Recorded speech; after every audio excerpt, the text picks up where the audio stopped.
na isang journalist ito, isang istasyon, na sinasabi na ako daw po ay nagngat-ngat dito sa loob ng Senado.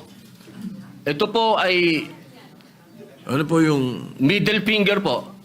Habang tayo daw po ay nagsasagawa ng lupang hinirang, nagpa-flag ceremony, ako daw po ay nagngat-ngat. At ito po ay naging malaking issue. Ako po ay nagtataka, Ginoong Tagapangulo, sapagkat noong pong dati na binigyan ako ng issue na isang chismis, naglabas po kaagad ng ating Sergeant of Arms ng report at binigay niya po kaagad sa media. Ito po, wala pong kahit na sino ang nagpapaliwanag na hindi ko po ginawa. Ang tanong ko po, meron po ba tayong tinititigan sa tinitingnan dito? Kasi napakabigat po ng akusasyon na ito sa harapan po ng ating bandila. Ako po yung magngangat-ngat. At gusto ko pong ipaalam sa ating mga kasama, kung politika lang, handa po ako mag-resign. Pero pagka-religion ko po ang pinag-usapan, kahit sino sa inyo, paano gusto nyo? Wala pong problema. Pero wag pong religion ko. Hinihingi ko po, wag pong religion ko, mahal na tagapangulo. Dahil ito po yung malaking kabastusan sa amin. Ito po, ang sinisip na ko po, ito po yung nag-iisang Diyos. Dito po nakasalalay ang aming pananampalataya. Handa po kaming magpakamatay para dito. Sana po wag pong gamitin ito para siraan ako. Dahil sinasabi ko po, mahal na tagapangulo, kung gusto niyo ako mag-resign, ngayon na, kung gusto ninyo. Wag niyo akong siraan. Yun lamang po. Maraming salamat po. Tama po kayo, pero ngunit ang inyo pong lingkod bilang Pangulo, nung nakita ko po yan, ang sinabi ko sa kanila, tingnan muna nila yung mga litrato sapagkat nagpakita ng ibang litrato na kayo ay ang pintuturo ang nakataas at may eksplanasyon na ito ay isang religious practice kapag kayo ay nagsasampalataya sa bandila. Baka lang hindi nakarating sa inyo yung explanation na sinabi ko. Kaya ipagpatawad nyo na kung ang Sergeant at Arms, so ang mga journalist natin ay hindi nila napansin yan.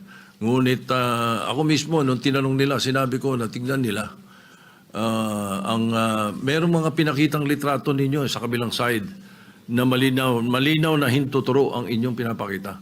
Opo, Kaya patawarin nyo na silang ng mga nagkamali at medyo natanga ang pananaw. Opo, mainam po sana maglabas din po ng formal na investigasyon at formal na pahayag ang Senado patungkol po dito. Kasi, Ginoong Pangulo, yung lumabas pong mga, meron pang parang dinoktor pa eh.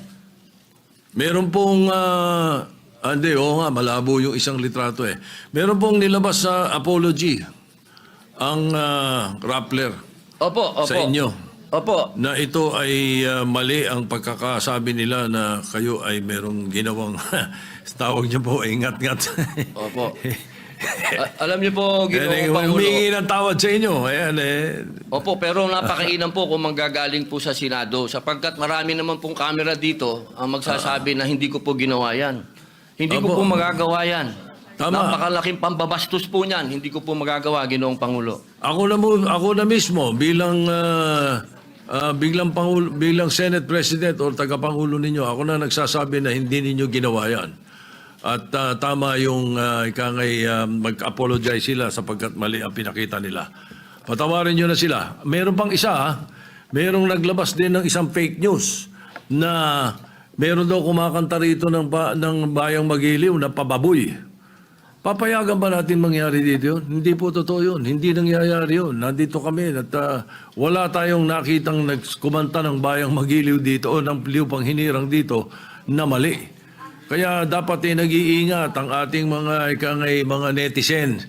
Na ibang napakahusay ng mga netizens natin kung tutuusin eh. Pero may mga ilan nakakasingit talaga ng mga fake news na ganyan. Siguro masyado lang kayong popular kaya kayo pinag-initan. Maraming salamat po, Ginoong Pangulo. Wala po nga naman. Yes, Senator De La Rosa. Before we recognize Senator Bato de la Rosa, if he gives me the chance to help our distinguished colleague, Senator Robert Bato de la Rosa, if he gives me the chance to help our distinguished colleague, Senator Robin Hood Padilla.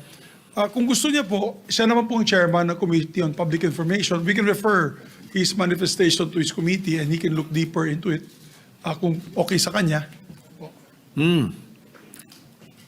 Opo, kung yun po ang mamarapatin at pinakamaganda, opo. Maraming salamat po, opo, Pinuno Mayor Yang. All right, so Para any at least- objections? Yes, kasi Mr. President, he can also invite PRIB because the PRIB of the Senate, pag may mga ganyan, pag lumabas ka agad, pwedeng i-counter ng PRIB.